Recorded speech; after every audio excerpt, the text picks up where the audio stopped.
la lumière et le chemin vers soi. Bienvenue sur l'esprit de Jung. Ici, nous explorons les profondeurs de l'âme pour donner un sens à votre histoire. On remarque parfois que quelque chose en soi commence à s'alourdir sans que l'on sache vraiment expliquer pourquoi. Les journées deviennent plus longues, les pensées plus lentes, et même les gestes simples demandent un effort qui avant passait inaperçu. Ce n'est ni de la paresse, ni un manque de volonté. C'est une fatigue qui vient d'un endroit plus profond, là où se croisent les émotions, les attentes et les déceptions que l'on n'a jamais formulées. On continue à avancer comme si de rien n'était, en se disant que tout finira par s'arranger. Mais le corps et l'esprit envoient des signaux qui ne trompent pas. Une tension dans la nuque qui revient chaque matin. Une difficulté à respirer pleinement. Cette sensation de vivre en léger décalage avec soi-même, ce type de lassitude naît souvent quand on chemine trop longtemps sans pause intérieure, quand on gère les imprévus, les obligations, les relations compliquées et les inquiétudes, sans jamais prendre le temps de comprendre ce que tout cela provoque en nous. Au début, on compense, on s'adapte, on se dit que l'on tiendra encore un peu, mais la fatigue émotionnelle n'est pas un simple épuisement. Elle s'infiltre dans les pensées, colore les émotions et finit par modifier la manière dont on perçoit la vie. Même les moments agréables semblent plus distants, comme si quelque chose brouillait l'accès à la douceur. Peu à peu, on commence à ressentir une forme de détachement, non pas parce que l'on ne tient plus aux autres ou aux choses importantes, mais parce que l'esprit cherche à économiser ce qui lui reste d'énergie. C'est une stratégie de survie discrète, presque silencieuse. On devient plus sensible aux moindres conflits, plus vulnérable aux critiques, plus fragile face aux imprévus. Parfois, on se surprend à éviter les conversations, à repousser les décisions, à s'enfermer dans des routines qui servent surtout à ne pas affronter ce qui nous dépasse. Cette fatigue s'installe justement là, dans les espaces où l'on préfère ignorer plutôt que ressentir. Le plus trompeur dans tout cela, c'est que l'on donne souvent l'impression d'aller bien. On sourit, on assure, on répond comme il faut. Extérieurement, rien n'indique que l'on se bat contre un courant intérieur constant, mais dès que l'on se retrouve seul, on réalise que la moindre contrariété suffit à nous épuiser. L'émotion tient à peine, le mental vacille et le corps peine à suivre. C'est là que l'on comprend que ce sentiment qui ne disparaît jamais ne vient pas d'un manque de sommeil, mais d'un trop-plein de choses non digérées, non dites, non accueillies. Ce que l'on oublie souvent, c'est que l'épuisement émotionnel ne naît jamais d'un seul événement. Il se construit à partir d'un empilement de petites tensions, de compromis silencieux, de responsabilités que l'on porte trop longtemps sans les remettre à leur juste place. On se dit que l'on doit tenir, que c'est normal d'être fatigué, que cela arrive à tout le monde. Mais à force de minimiser ce que l'on ressent, on finit par dépasser la limite sans y prêter attention. Prenez une seconde. Respirez. Sentez-vous ce poids? L'esprit reste en état d'alerte, même lorsqu'il n'y a rien à surveiller. Le corps, lui, tente de suivre, mais il s'essouffle avant nous, comme pour nous rappeler que quelque chose ne tourne plus rond. Il arrive aussi que l'on confonde cette lassitude profonde avec un manque de motivation ou un défaut personnel. On se reproche de ne plus réussir à avancer au même rythme, de ne plus trouver l'énergie pour ces tâches qui autrefois semblaient simples. Pourtant, ce n'est pas une question de caractère. C'est le signe que l'on a trop absorbé sans relâcher, trop donné sans se rééquilibrer. Quand les émotions s'accumulent, elles pèsent sur chaque geste, chaque pensée, chaque décision, même les plus insignifiantes. On se retrouve à hésiter davantage, à douter de ce que l'on ressent, et parfois même à questionner sa propre valeur. Dans ces moments-là, tout paraît plus lourd qu'il ne devrait l'être. La moindre demande extérieure semble disproportionnée, comme si l'on devait puiser dans une réserve intérieure déjà presque vide. On devient moins tolérant au bruit, à l'agitation, à l'imprévu. Les relations, qu'elles soient professionnelles ou personnelles, demandent une énergie que l'on n'a plus vraiment.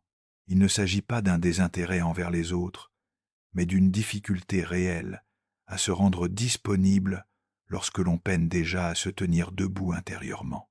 Cette fatigue crée alors une distance, parfois discrète, parfois évidente, que l'entourage ne comprend pas toujours. Ce qui rend l'épuisement émotionnel encore plus complexe, c'est qu'il ne s'exprime pas toujours de façon visible. Certaines personnes deviennent irritables, d'autres se renferment, d'autres encore fonctionnent en mode automatique. Ce n'est pas un état spectaculaire, c'est un glissement progressif dans une forme de survie psychique. On fait ce qu'il faut pour avancer, mais on avance sans présence, sans élan. On accomplit les gestes, on remplit les obligations, mais quelque chose dans le regard trahit une lassitude difficile à camoufler. C'est un état où l'on se sent à la fois trop plein et complètement vidé. Il y avait un médecin généraliste, 52 ans, qui exerçait depuis 25 ans dans une petite ville du sud de la France. Chaque matin, il arrivait au cabinet avec la même régularité, souriait à ses patients, écoutait leurs plaintes, rédigeait les ordonnances. Extérieurement, rien n'avait changé. Mais depuis quelques mois, quelque chose en lui s'était comme éteint. Il ne parvenait plus à dormir correctement. Même le dimanche, son esprit continuait à tourner. Il anticipait les consultations de la semaine, revoyait les cas difficiles, se reprochait des diagnostics qu'il jugeait trop lents. Une pression dans la poitrine l'accompagnait désormais, discrète mais constante. Il ne la mentionnait à personne. Il se disait que c'était le prix du métier, que tout praticien connaissait cela. Mais la vérité, c'est qu'il ne se reconnaissait plus. Autrefois, il ressentait une satisfaction profonde à soigner. Maintenant, chaque patient lui semblait une charge supplémentaire. Il écoutait, mais n'entendait plus vraiment. Il répondait mécaniquement, suivait les protocoles, mais l'empathie qui l'habitait autrefois s'était amenuisée. Il culpabilisait de cette distance nouvelle, se jugeait durement. Il pensait devenir insensible, froid, indigne de sa vocation. Un soir, en rangeant son cabinet, il s'assit sur le bord de son bureau, le silence de la pièce vide fit remonter quelque chose qu'il repoussait depuis longtemps. Il posa la main sur sa poitrine, là où la pression persistait, et pour la première fois, il ne chercha pas à l'ignorer. Il se demanda ce que cette sensation tentait de lui dire. La réponse vint avec une clarté brutale. Il était épuisé, pas physiquement, émotionnellement. Il ne quitta pas son métier cette nuit-là, mais il arrêta de se mentir à lui-même. 6 mois plus tard, il avait réduit ses consultations de moitié, réorganisé son emploi du temps, réappris à dire non. La pression dans sa poitrine diminua progressivement, et avec elle revint une forme de présence qu'il croyait perdue. Ce que son corps savait, avant que son esprit ne l'accepte, c'est que l'on ne peut pas donner indéfiniment sans se nourrir intérieurement. Et puis, il y a ces moments de lucidité où l'on sent que l'on ne peut plus continuer ainsi, pas parce que tout s'effondre d'un coup, mais parce que l'on réalise que l'on se perd peu à peu. On remarque que l'on ne savoure plus rien, que la joie semble trop lointaine, que l'on vit en mode économie permanente. Cette fatigue ne disparaît pas tant qu'on ne lui accorde pas une place, tant qu'on ne l'écoute pas avec sincérité. C'est une invitation à ralentir, à regarder ce qui s'accumule, à remettre de l'ordre dans ce que l'on a voulu porter seul trop longtemps. L'une des particularités de cette fatigue qui ne s'en va pas, c'est qu'elle brouille progressivement la manière dont on se perçoit soi-même. On commence à douter de ses capacités, à se demander si l'on n'est pas devenu plus fragile qu'avant, moins compétent, moins stable. Pourtant, ce n'est pas une faiblesse, c'est un signal, un signe que l'esprit a été sollicité au-delà de ses ressources, souvent sans que l'on s'en aperçoive. Quand l'intérieur est saturé, l'extérieur devient plus difficile à gérer. Même les décisions les plus simples prennent plus de temps, comme si chaque pensée devait traverser un espace encombré avant d'arriver à destination. Avec le temps, cette saturation peut donner l'impression d'être en décalage avec les autres. On observe les gens poursuivre leur vie avec une aisance qui semble inaccessible. On les voit rire, discuter, s'engager dans toutes sortes d'activités, et l'on se demande pourquoi cela paraît si simple pour eux et si compliqué pour soi. Ce décalage nourrit souvent un sentiment d'isolement. Pas un isolement imposé, mais une sensation intérieure de ne plus réussir à se connecter de la même manière qu'avant. On participe aux conversations, on sourit quand il faut, mais on sent que quelque chose ne circule plus normalement à l'intérieur. Et ce phénomène peut aussi provoquer un retrait émotionnel involontaire, non pas parce que l'on ne souhaite plus tisser de liens, mais parce que chaque interaction semble demander une énergie qui se fait rare. On choisit de répondre plus tard, de reporter une rencontre, d'éviter des situations qui autrefois paraissaient naturelles. Ce repli n'est pas un manque d'affection, c'est une tentative de se protéger d'une surcharge supplémentaire.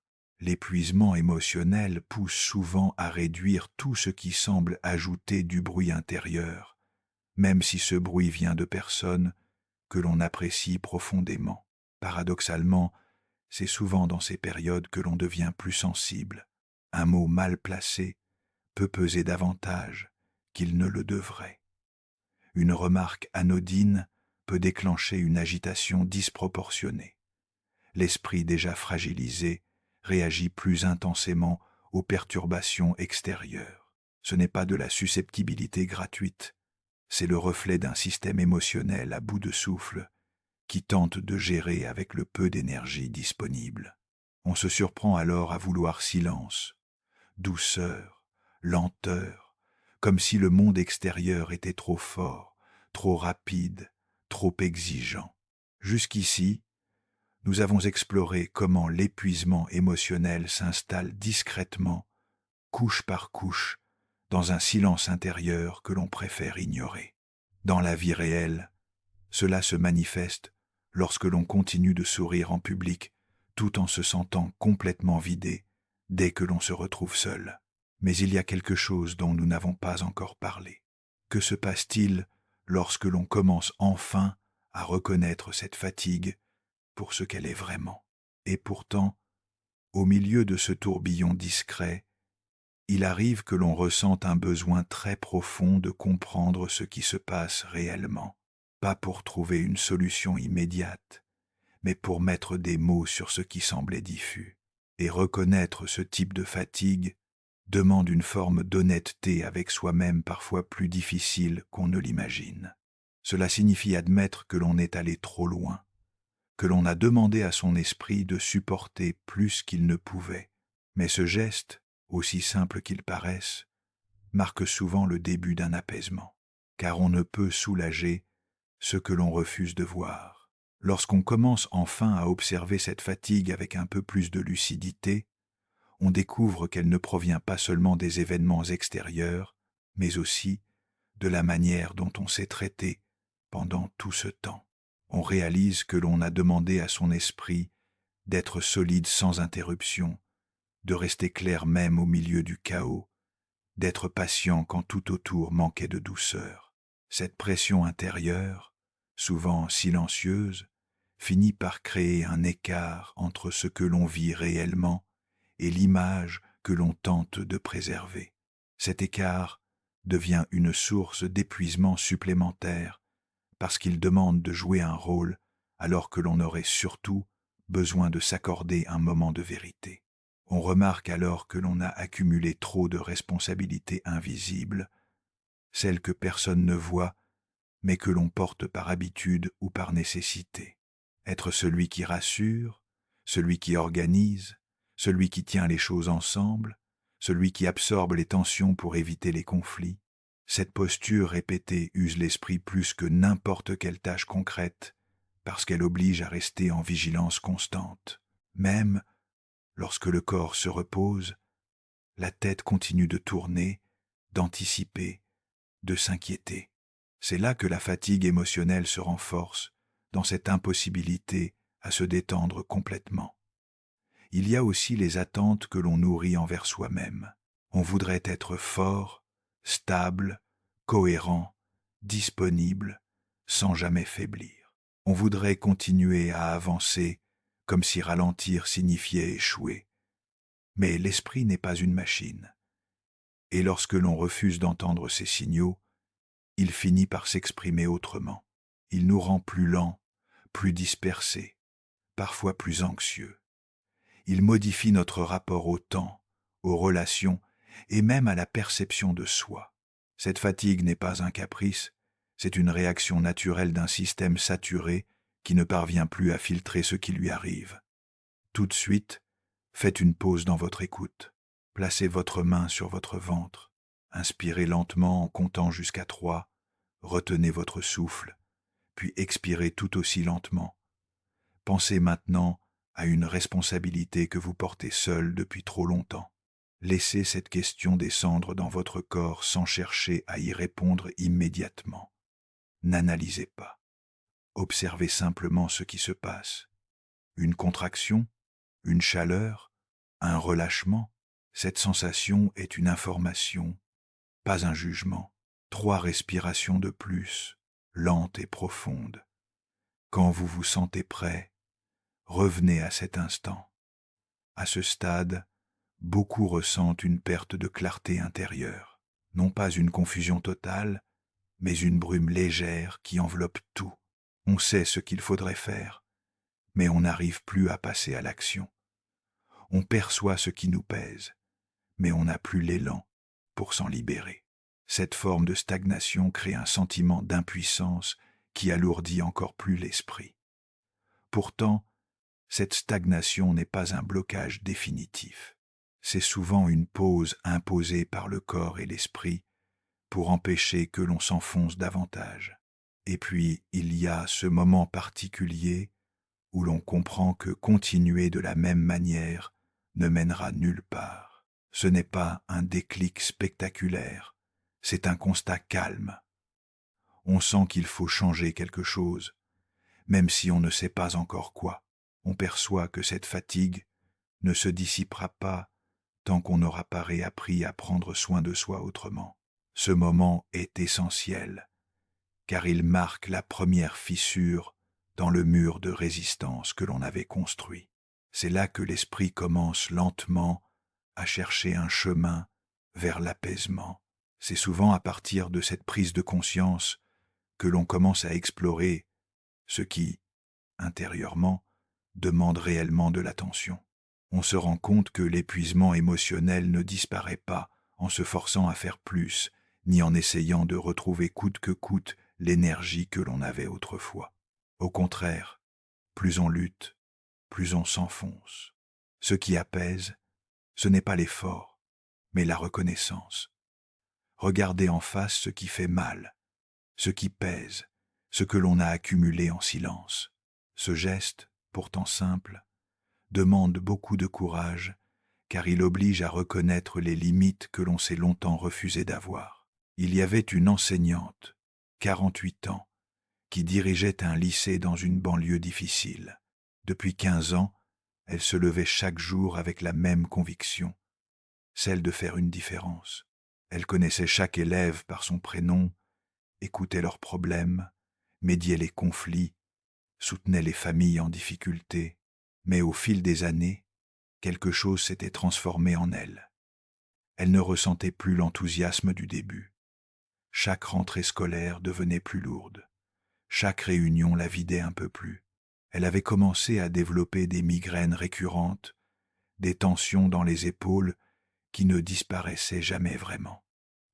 Elle dormait mal, rêvait souvent de situations de crise au travail. Ce qui la troublait le plus, c'était cette distance nouvelle qu'elle ressentait envers ses élèves. Elle les écoutait toujours, mais elle ne les entendait plus vraiment. Elle souriait, mais son sourire était devenu mécanique. Elle s'en voulait terriblement.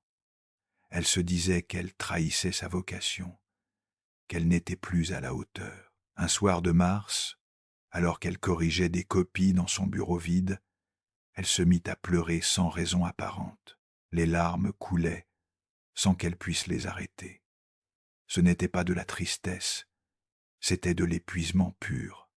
Elle ne pouvait plus continuer à porter tout cela seule. Elle appela une amie, une ancienne collègue devenue psychologue, et pour la première fois, elle prononça les mots qu'elle refoulait depuis des mois. « Je n'en peux plus ». Elle ne quitta pas l'enseignement, mais elle accepta de reconnaître qu'elle avait atteint ses limites. Elle demanda un mi-temps thérapeutique, délégua certaines responsabilités, apprit à dire non aux sollicitations constantes. 3 mois plus tard, elle remarqua que les migraines s'espaçaient. 6 mois après, elle retrouvait des moments de connexion authentique avec ses élèves. Ce que ses larmes lui avaient révélé cette nuit-là, c'est que la force ne réside pas dans le fait de tout porter, mais dans celui de reconnaître quand le fardeau est devenu trop lourd. À mesure que l'on observe cette fatigue, on comprend aussi qu'elle vient parfois du décalage entre la vie que l'on mène et ce dont on a réellement besoin. Vivre en tension permanente, vouloir répondre à tout, s'adapter à chacun, porter des rôles multiples sans pause. Tout cela crée une distance entre soi et son propre rythme. L'esprit finit par protester, non pas pour nous punir, mais pour tenter de rétablir un équilibre. Il rappelle que certaines émotions ont été négligées, que certaines blessures n'ont jamais été traitées, que certains besoins ont été ignorés pendant trop longtemps. L'épuisement émotionnel devient alors une sorte de langage, la seule manière qu'a le corps de signaler qu'un changement est nécessaire. Souvent, cette fatigue s'accompagne d'une perte d'élan intérieur. On ressent moins de curiosité, moins de capacité à se projeter, moins d'envie de s'ouvrir à de nouvelles expériences.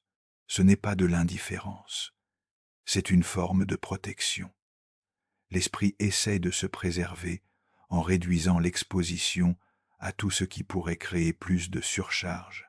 Cela peut donner l'impression de ne plus reconnaître la personne que l'on était, celle qui avait plus de spontanéité, plus de légèreté.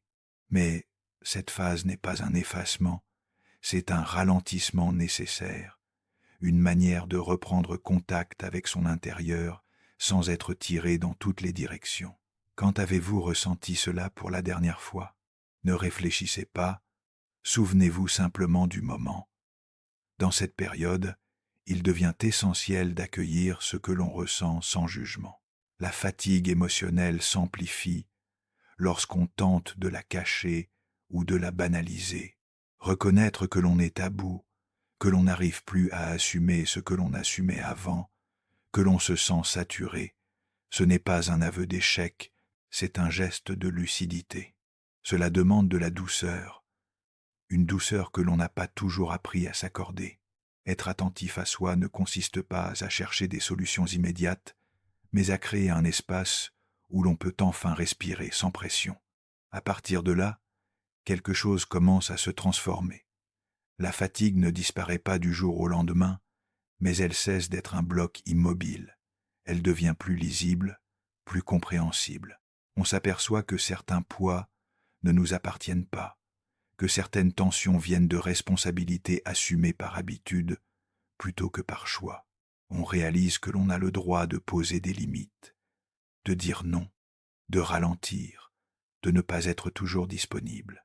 C'est souvent dans ce réajustement discret que surgit une première lueur d'apaisement, une respiration plus profonde, une pensée plus claire, un instant où l'on se sent un peu plus aligné avec soi-même. Ce sont de petits signes, mais ils indiquent que l'esprit retrouve un espace pour se reconstruire. Nous avons vu comment la reconnaissance de l'épuisement ouvre une première brèche vers la transformation intérieure. Dans les faits, cela se traduit lorsqu'on remarque qu'une simple limite posée apporte plus de soulagement que des mois d'efforts acharnés. Mais voici ce que nous n'avons pas encore exploré. Comment cette reconstruction modifie-t-elle durablement notre rapport au monde et à nous-mêmes? Peu à peu, en réorganisant cet espace intérieur, on distingue plus clairement ce qui nourrit vraiment et ce qui épuise. On commence à remarquer les situations qui drainent l'énergie presque instantanément, celles où l'on se sent obligé de répondre à des attentes qui ne sont pas les nôtres, celles où l'on s'éloigne de soi pour préserver une façade. Cette prise de conscience n'arrive pas d'un seul coup. Elle se construit au fil de moments discrets, souvent lorsque l'on se surprend à respirer plus librement après avoir posé une limite ou après s'être offert une pause longtemps différée. Ces instants révèlent à quel point l'épuisement émotionnel n'était pas seulement une fatigue, mais aussi un signal de désalignement avec ses propres besoins. À ce stade, il devient nécessaire de redéfinir sa manière d'être présent au monde, non pas en coupant les liens ou en s'isolant, mais en apprenant à se respecter davantage dans chaque interaction. Cela implique de faire attention à la façon dont on s'expose, d'observer ce qui déclenche les tensions internes, de reconnaître les situations où l'on s'oublie. Ce n'est pas un processus de retrait, mais de recentrage. L'idée n'est pas de se protéger du monde, mais de ne plus s'imposer un rythme qui contredit ce que l'on ressent. Cet apprentissage demande du temps car il oblige à déconstruire des habitudes profondément ancrées. Il y a aussi un autre aspect que l'on comprend mieux à ce moment-là, l'importance du silence intérieur, pas le silence qui étouffe, mais celui qui apaise, celui qui permet d'entendre à nouveau ce que l'on ressent réellement. Lorsqu'on traverse une période d'épuisement émotionnel, l'esprit est saturé de bruit, d'alerte, de pensées qui tournent en boucle. Retrouver une forme de calme, même infime, devient un acte réparateur.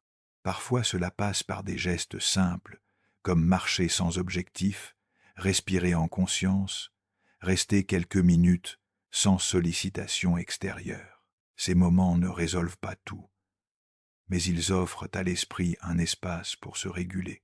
Au fur et à mesure que ce calme se réinstalle, on découvre une vérité que l'on avait oubliée. On n'a jamais été censé porter tout seul ce que l'on portait. L'épuisement émotionnel se développe souvent lorsque l'on s'isole dans sa propre exigence, lorsque l'on pense devoir être à la hauteur de tout, sans soutien et sans pause.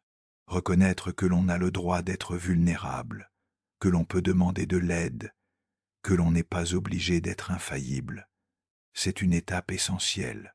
Elle ne rend pas la fatigue moins réelle, mais elle ouvre une porte vers un rapport plus doux à soi-même. Et quelque chose de subtil se produit à partir de là. L'esprit qui jusqu'ici fonctionnait en survie commence à se détendre.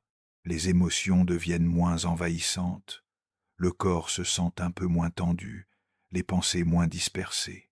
Ce n'est pas une transformation spectaculaire, mais une reconstruction progressive, un geste après l'autre, un choix après l'autre. Et dans cette lente évolution, on sent que l'on retrouve une forme de solidité intérieure. Non pas la solidité rigide que l'on croyait devoir montrer, mais une solidité souple, capable d'accueillir, de ressentir et de se préserver sans se fermer. Il y avait un chef d'entreprise, 56 ans, qui dirigeait une PME familiale depuis 30 ans. Il avait repris l'affaire de son père, perpétué la tradition, traversé des crises économiques, maintenu les emplois. Aux yeux de tous, il incarnait la stabilité, la force, le professionnalisme. Mais derrière cette façade, il vivait dans une tension permanente. Chaque décision le rongeait. Chaque difficulté financière l'empêchait de dormir. Il n'avait jamais appris à partager ses inquiétudes. Il pensait que cela faisait partie de son rôle de tout absorber, de tout gérer seul. Sa femme le remarquait de plus en plus distant, irritable, absent même lorsqu'il était physiquement présent. Un jour, lors d'une réunion avec ses associés, il se sentit soudainement oppressé, une douleur thoracique intense. On appela les urgences. Diagnostic, crise d'angoisse sévère, pas de problème cardiaque, mais un signal d'alarme psychique impossible à ignorer. Contraint de ralentir, il accepta pour la première fois de consulter un thérapeute. Il découvrit alors qu'il portait depuis des décennies une charge émotionnelle écrasante sans jamais se l'avouer. Il réalisa qu'il avait été prisonnier d'une image, celle du chef infaillible, et que cette image l'avait coupé de lui-même. Il ne vendit pas son entreprise, mais il décida de partager les responsabilités différemment, de déléguer, de créer un comité de direction. Il commença à parler à sa femme de ses peurs, de ses doutes. Il apprit à demander de l'aide, non pas comme un aveu de faiblesse, mais comme un geste de lucidité. 2 ans plus tard, il disait que cette crise avait été le plus grand cadeau de sa vie. Elle l'avait forcé à reconnaître qu'il était humain. Ce que son corps avait crié ce jour-là, c'est qu'aucun être ne peut porter seul le poids de toutes les attentes sans finir par se briser. À mesure que cette solidité intérieure se reconstruit, on commence à percevoir des changements subtils dans la manière d'affronter le quotidien. Les situations qui autrefois semblaient insurmontables deviennent plus gérables, non pas parce qu'elles ont changé, mais parce que l'on ne les aborde plus depuis un état de tension permanente. L'esprit retrouve un peu d'espace pour réfléchir, ressentir, décider avec plus de clarté. On remarque que certaines choses qui nous épuisaient ne provoquent plus la même réaction, tandis que d'autres continuent d'exiger un réajustement. Cette observation plus attentive et moins impulsive est souvent le signe que l'on se reconnecte enfin à ses propres limites. Cette reconnexion amène aussi une compréhension plus fine de ses besoins réels. On réalise que l'on avait appris à fonctionner dans un mode qui ne correspondait plus à son rythme intérieur. Accepter que l'on ne peut pas tout absorber, tout résoudre, tout comprendre immédiatement, devient une forme de maturité émotionnelle. Cette acceptation n'est pas une résignation, c'est une manière d'honorer ses ressources. Elle permet de choisir plus consciemment ce que l'on veut garder dans sa vie et ce que l'on doit laisser derrière soi. Cela peut concerner des habitudes, des responsabilités, parfois même certaines dynamiques relationnelles qui se sont révélées trop coûteuses pour l'esprit. Dans ce mouvement de réajustement, on découvre souvent que la fatigue émotionnelle n'était pas seulement le résultat d'une surcharge, mais aussi d'une absence de respiration intérieure.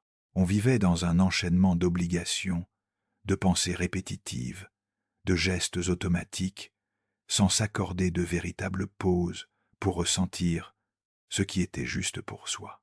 Réintroduire ces espaces, même brièvement, change la manière dont on traverse les difficultés. Cela apporte une forme de souplesse qui n'était plus accessible lorsque l'on était submergé. On retrouve le droit de ralentir, d'observer, de choisir sans culpabilité et sans justification. Maintenant, observez cet instant. Prenez une longue inspiration. Retenez-la 3 secondes. Expirez doucement. Posez-vous cette question sans y répondre tout de suite. Quelle part de ma vie actuelle correspond vraiment à ce dont j'ai besoin? Laissez la question descendre. Ne forcez rien. Remarquez ce qui se présente. Une image, une sensation, un mot, 3 nouvelles respirations, lentes, conscientes. Revenez ici quand vous êtes prêt, progressivement. Cette manière nouvelle d'habiter sa propre vie crée une sensation d'apaisement que l'on avait presque oubliée. Ce n'est pas le calme parfait, mais une stabilité douce qui permet d'affronter les fluctuations du quotidien sans s'effondrer. On commence à se sentir moins vulnérable aux imprévus, moins fragile face aux attentes extérieures. Et cette stabilité ne vient pas de la force brute, mais de l'alignement entre ce que l'on ressent et ce que l'on accepte de vivre. Ce lien intérieur, une fois retrouvé, devient une source de clarté qui guide les décisions, les relations, les engagements. Et parfois, au cœur de cette reconstruction, on réalise quelque chose d'encore plus important. La fatigue émotionnelle ne disparaît jamais totalement d'un coup. Elle se dissipe par couches, lentement, au rythme de ce que l'on comprend et de ce que l'on transforme. Certains jours sont plus légers, d'autres rappellent encore l'ancien poids, mais cette alternance fait partie du processus. Ce n'est pas un retour en arrière, c'est une invitation à continuer de prendre soin de soi avec constance. L'esprit ne demande pas la perfection, il demande de l'attention. Cette attention, lorsqu'elle devient une habitude sincère, remplace progressivement l'épuisement par une forme de paix durable. Nous avons maintenant compris que la reconstruction ne consiste pas à effacer la fatigue, mais à créer un nouvel équilibre intérieur. Concrètement, cela se vit lorsque l'on remarque que les jours difficiles ne nous submergent plus de la même façon qu'avant. Ce qui reste à explorer. Comment cette transformation intérieure modifie-t-elle la qualité même de notre existence et de nos relations? En arrivant à cette étape du parcours intérieur, on prend conscience que l'essentiel n'est pas d'effacer toute trace de fatigue, mais d'apprendre à vivre en accord avec ce que l'on ressent réellement. L'épuisement émotionnel ne vient pas pour nous réduire, il vient pour signaler que notre regard sur nous-mêmes doit évoluer. Il montre les endroits où l'on s'est oublié, les promesses que l'on n'a pas tenues envers soi, les besoins que l'on a laissés en arrière par réflexe ou par loyauté envers des attentes extérieures. Comprendre cela transforme la manière dont on aborde sa propre vie. Ce n'est plus une lutte contre soi, mais un chemin de retour vers quelque chose de plus juste, de plus calme, de plus sincère. Avec le temps, on apprend que la véritable force ne réside pas dans le fait de tenir coûte que coûte, mais dans la capacité à s'écouter avant d'atteindre le point de rupture. Cette écoute n'est pas un retrait du monde, c'est un geste de présence envers soi-même. Elle permet de reconnaître les signes avant qu'ils ne deviennent envahissants, de rééquilibrer ses priorités, de préserver ce qui est essentiel. On comprend également que l'équilibre émotionnel n'est jamais figé. Il se construit, se défait, se reconstruit au rythme des changements, des défis, des rencontres. L'important est de ne plus se laisser glisser sans conscience dans cet état de saturation qui consume lentement les élans de vivre.